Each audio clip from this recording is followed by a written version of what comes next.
Luigi's Pennsylvania lawyer filed an omnibus motion yesterday, and in it he's seeking to suppress evidence that he is essentially saying was the fruit of the poisonous tree. He's saying that the interaction that they had with him at the McDonald's was essentially an unlawful search and seizure because he was in fact detained, even though they didn't put the words to it. They didn't say he was detained. They didn't tell him he was detained. They didn't read him his rights.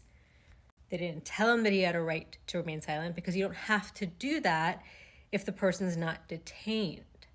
Okay? It's not until they're detained that you have to read them their rights.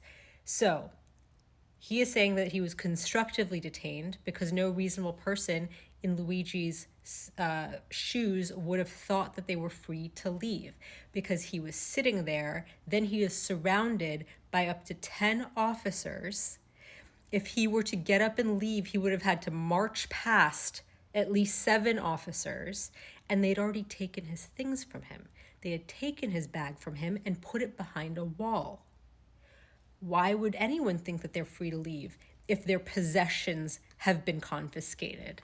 They asked him questions, and that is what led to him providing false ID, and that's one of the charges in Pennsylvania. He's not being charged with murder in Pennsylvania.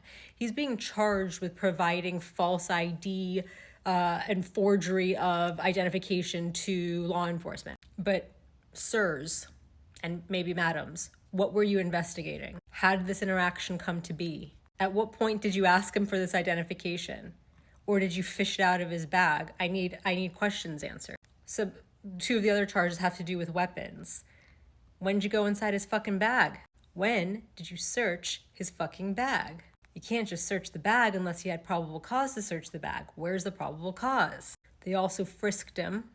They had him put his hands on his head, both of his hands behind his head. Who in his situation would have ever thought that he was free to leave? He was constructively detained, and so when they didn't read him his rights, when they didn't tell him that he had a right to remain silent, blah, blah, blah, blah, everything that they elicited from him, including the false ID, should be suppressed as fruit of the poisonous tree. Because, and this is important, the government has maintained that he was free to leave, that it was a consensual encounter, which gets them around having to have read him his rights. They're saying that he voluntarily gave his ID.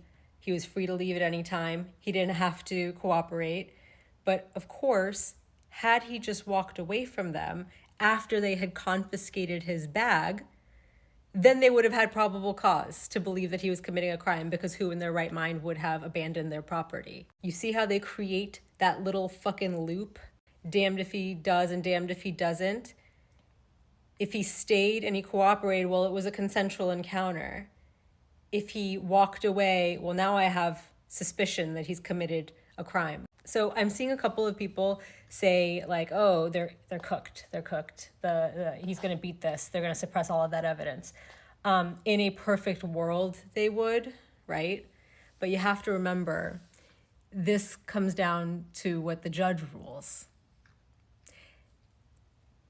Do we think that the judge is going to follow the law, or will the judge,